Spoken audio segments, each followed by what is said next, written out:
My husband was cheating on me, and using our shared finances to fund an extravagant lifestyle for his mistress, including the purchase of a luxury car. Instead of confronting him immediately, I devised a meticulous plan to reclaim my dignity and expose his betrayal. Using my finance knowledge, I left him with no wife, no car, no money, and no mistress. "You're working late again?" Greg called from the kitchen, his tone dripping with fake concern. I glanced up from my laptop, masking the irritation bubbling beneath the surface. "Big deadlines this week," I said casually. He smirked, pouring himself a glass of wine. "You've got to take it easy, Holly. Life isn't just about work, you know." If only he knew. My name is Holly, and for the last 6 months I've been living a double life, not the glamorous, exciting kind. No. My double life consisted of pretending everything was fine while quietly piecing together evidence of my husband's betrayal. It started with small things, late-night meetings that didn't make sense, charges on our credit card for expensive restaurants I hadn't visited, and a faint whiff of unfamiliar perfume on his clothes. At first I told myself I was imagining it, but one day while organizing the mail, I found a receipt for a down payment on a car, a luxury car. That wasn't for me. I confronted him lightly at first, asking about the unusual expenses. Greg, ever the smooth talker, waved it off. "Work perks," he'd said with a grin. "You know how my clients like to celebrate?" I wanted to believe him, but something about the way he avoided my eyes told me the truth was far less innocent. So I started paying attention. It didn't take long to uncover the full picture. Greg wasn't just cheating, he was using our shared savings to fund a lifestyle for Melanie, his so-called client. Expensive dinners, shopping sprees, and the pièce de résistance, the car he planned to present to her as an anniversary gift. The audacity of it all was breathtaking. Here I was working late nights to secure our future, while he drained our accounts to impress a woman who probably couldn't spell commitment if her life depended on it. But instead of confronting him, I stayed quiet. That night, as Greg settled onto the couch, I opened my laptop and began to plan. I researched fraud reporting procedures, legal options, and even looked up repossession companies. Every keystroke was fueled by a determination I hadn't felt in years. Greg thought he was clever, but he didn't realize he'd underestimated me. If he wanted to play dirty, I was ready to clean house. For the next few weeks I played my part perfectly. I laughed at Greg's jokes, asked about his business trips, and even pretended not to notice when he'd come home smelling like an overpriced cologne I didn't buy for him. But behind the scenes I was building my case. The first step was filing a fraud report. The car was purchased with our joint funds, but the dealership papers only had Greg's name on them. A detail I used to my advantage. I contacted the dealership under the guise of needing more information about the transaction. By the time I hung up I had everything I needed, dates, amounts, and proof that the purchase had been made without my consent. I followed that up with a call to the bank. "I believe my account has been compromised," I told the fraud department. "There's a transaction I didn't authorize and it's a significant amount."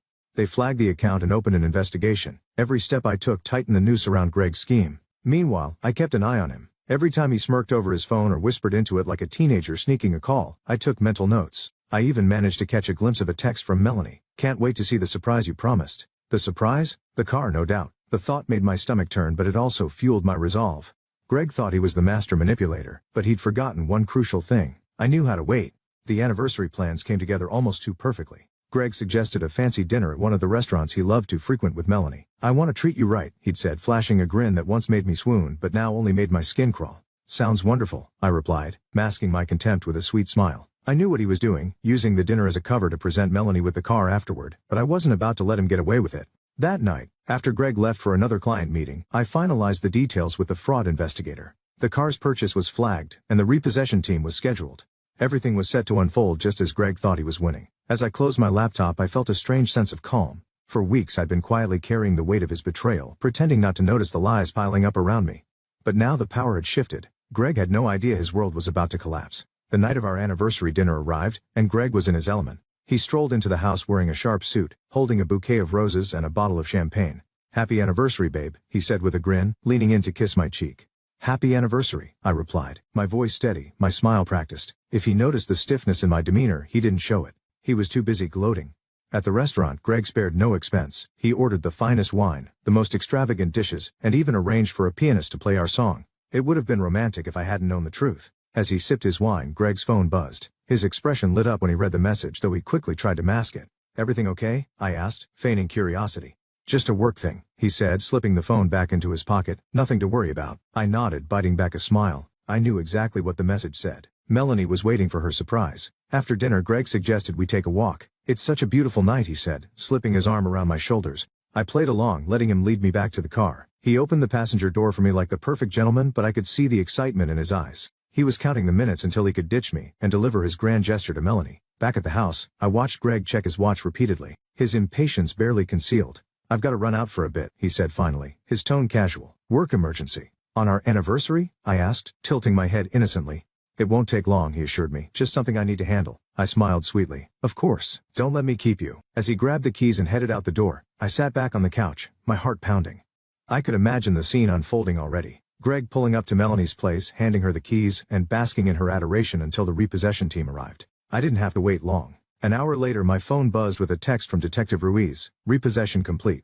Everything went as planned. I stared at the screen, my hands trembling, a mix of relief and satisfaction washing over me. Greg had no idea yet, but his perfect little charade had just come crashing down.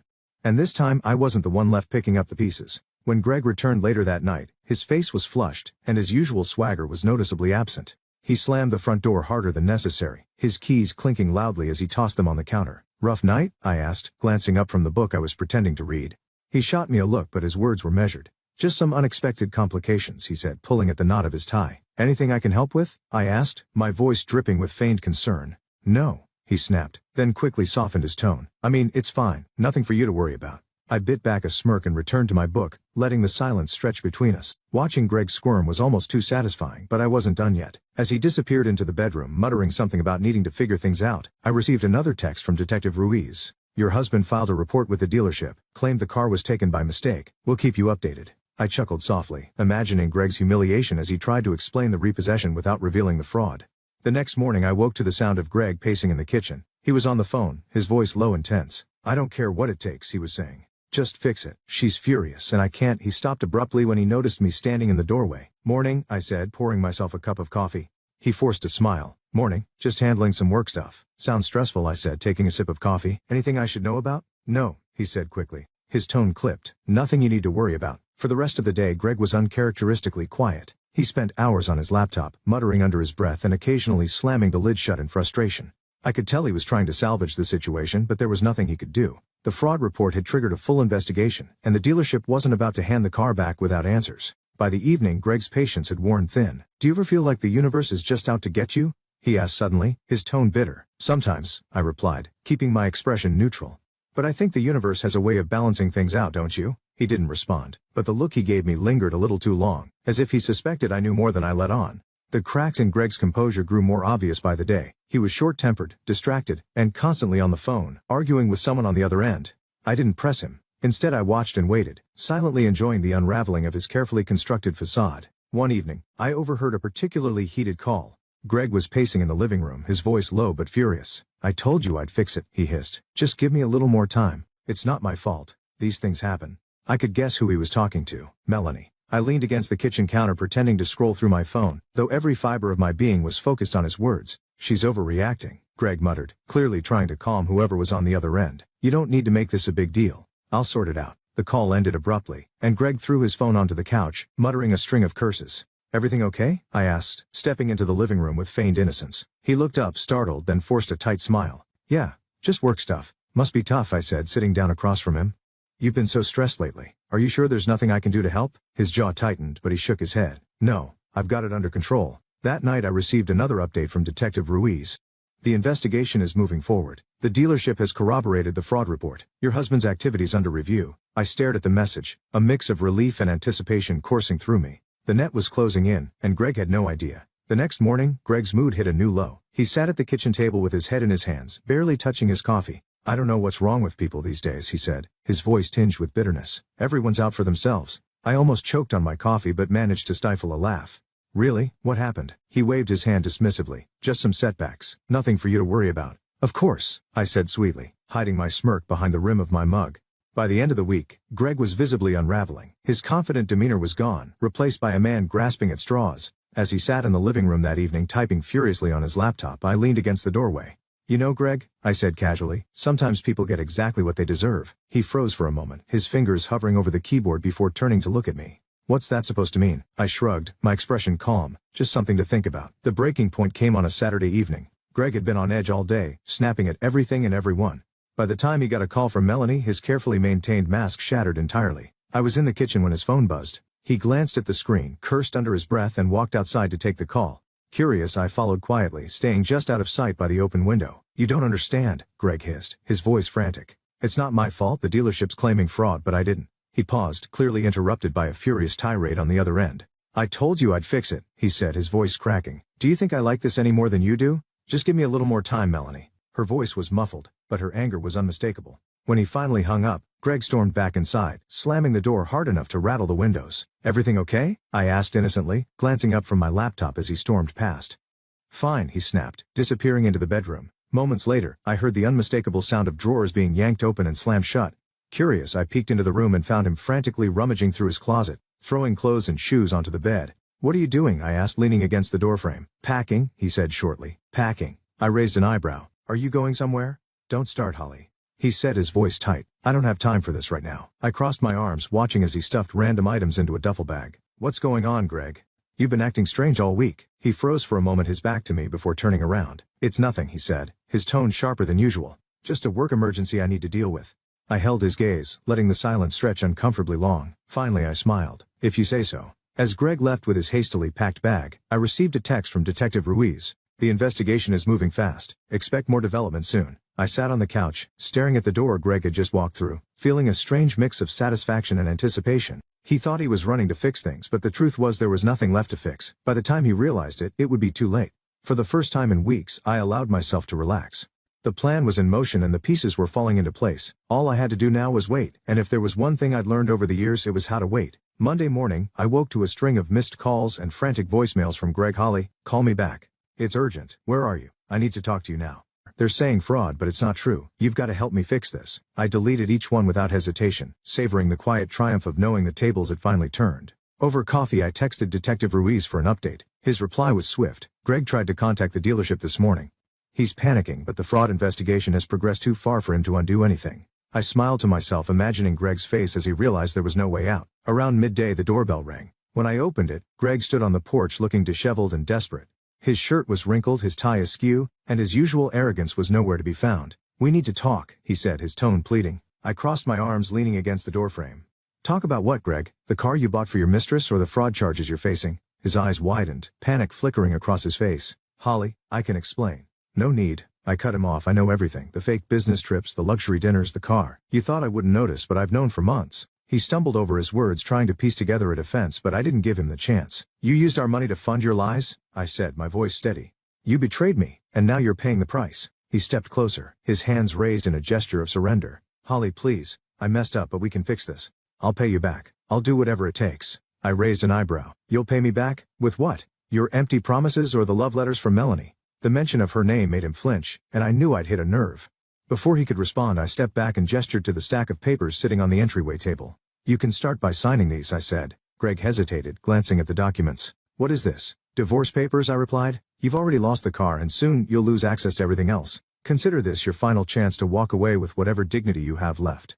He stared at me, his jaw tightening. For a moment I thought he might argue, but then his shoulders sagged in defeat. You don't have to do this, he said weakly. Yes, I do, I said firmly, because unlike you, I know how to finish what I start. Greg left without another word, and as I closed the door behind him, I felt an overwhelming sense of relief. The man who had taken so much from me was finally out of my life, and for the first time in years I felt free. The house felt eerily quiet after Greg left, but it wasn't the unsettling kind of silence I'd grown used to during our marriage. This was the peaceful kind, the kind that meant freedom. I sat at the kitchen table staring at the signed divorce papers. Greg had left reluctantly, his plea still echoing in my mind, but the weight of his betrayal no longer sat heavy on my shoulders. For the first time in months I felt in control. Over the next few days I started putting my life back together piece by piece. The first step was meeting with my lawyer to finalize the divorce.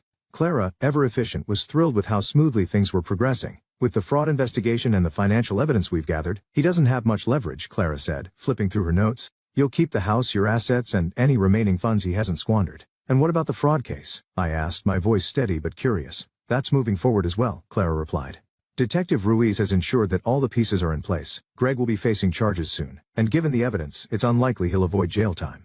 I nodded, the news giving me a sense of closure I hadn't realized I needed. While the legal battles moved forward, I focused on reclaiming the space Greg had tried to overshadow. I rearranged the furniture, replaced the old curtains with ones I'd picked out, and even painted the living room a soft shade of blue, my favorite color, not his. Amanda came over one afternoon to help, armed with paint rollers and a bottle of wine. This place already feels different, she said as we worked. It's like you've taken back the energy he tried to drain from it. That's the goal, I replied with a smile. I want this house to feel like mine, not a reminder of him. I also started reconnecting with friends I'd lost touch with during my marriage.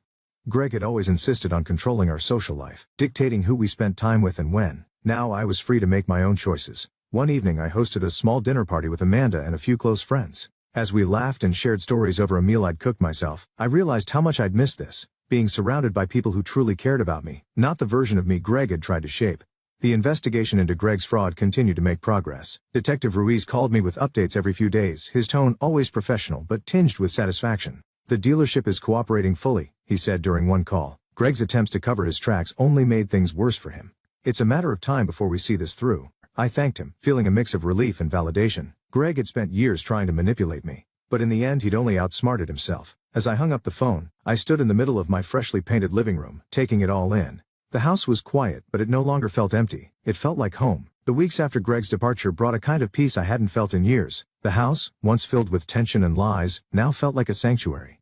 One morning as I sat on the back porch sipping coffee, I opened my notebook and started jotting down plans for the future. For so long my life had revolved around keeping Greg happy, balancing his whims and smoothing over his mistakes. Now for the first time I could focus entirely on myself. At the top of the page I wrote, "Things I've always wanted to do." The list grew quickly. Redecorate the house, travel to Greece, start my own business, spend more time with friends and family. Each item felt like a step toward reclaiming my identity, one that had been overshadowed by Greg's selfishness for too long. I started small, tackling the first item on the list. With Amanda's help I transformed the house into a reflection of my style, warm, inviting, and unapologetically mine. We painted the walls in vibrant colors, replaced the furniture Greg had insisted on, and even turned his old home office into an art studio. "This feels like you," Amanda said as we hung a large painting on the living room wall. "It's like the house finally matches the person living in it." I smiled, feeling a surge of pride. It's a work in progress, but it's getting there. The next step was rebuilding my career. During my marriage, Greg had discouraged me from pursuing my professional goals, insisting that his ambitions were more important. Now I was determined to make up for lost time. I reached out to old colleagues and mentors, explaining my situation and expressing my interest in re-entering the workforce. Their support was overwhelming, and within weeks I had several promising opportunities lined up. One evening, I received a call from a former boss who offered me a consulting position on a project I was passionate about. "We'd love to have you back," she said warmly. "Thank you," I replied, feeling a sense of validation I hadn't realized I needed. "I'm ready." As I settled into my new routine, I began to notice subtle but significant changes in myself. I was more confident, more decisive, and more willing to take risks. The fear and self-doubt that Greg had instilled in me were fading, replaced by a quiet strength I hadn't known I possessed. One evening as I sat on the couch with a glass of wine, I looked around the house and smiled. This was my life now, messy, imperfect, and entirely my own. A few weeks later I received a call from Detective Ruiz. "The fraud investigation is officially complete," he said. "Greg has been formally charged and the case will proceed to court in a few months." The news hit me harder than I expected, not because I felt sorry for Greg, but because it symbolized the final unraveling of the life we'd once shared. "Thank you for everything," I told Ruiz, meaning it. Without his guidance I wasn't sure I would have had the strength to see this through. "Justice takes time," he said simply, "but it's worth it."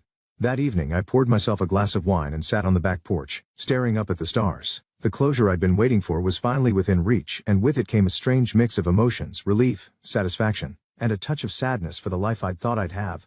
Amanda came over the next day, her usual energy filling the house. "You look different," she said, handing me a bag of takeout. "Like a weight's been lifted." "Maybe it has," I replied with a small smile. "Greg's charges are moving forward and the divorce is almost finalized. It feels like I can finally breathe again." Amanda grinned. "You're practically glowing. What's next?" I gestured to the notebook on the coffee table. "I've been making plans. Travel, work, maybe even a business of my own. I'm finally figuring out what I want instead of what someone else expects of me." "About time," Amanda teased, raising her glass in a toast. "Here's to the next chapter." No. In the weeks that followed I started checking more items off my list. I booked a solo trip to Greece, something I'd always dreamed of but never had the freedom to pursue. The thought of exploring ancient ruins and walking along sunlit beaches filled me with a sense of adventure I hadn't felt in years. At the same time, I dove into my consulting work with enthusiasm, reconnecting with the passion and drive that Greg had tried to stifle. Every step forward felt like a declaration. I was no longer defined by the mistakes of my past or the betrayal I'd endured. One afternoon as I stood in my freshly redecorated living room, I glanced at the framed photo on the mantel. It was a picture of me and Amanda from years ago, taken long before Greg had entered my life. Looking at it now I realized something important. I was still that person, the strong, capable woman who knew how to stand on her own 2 feet. Greg hadn't taken that from me, no matter how hard he'd tried. And now I was finally ready to move forward without looking back.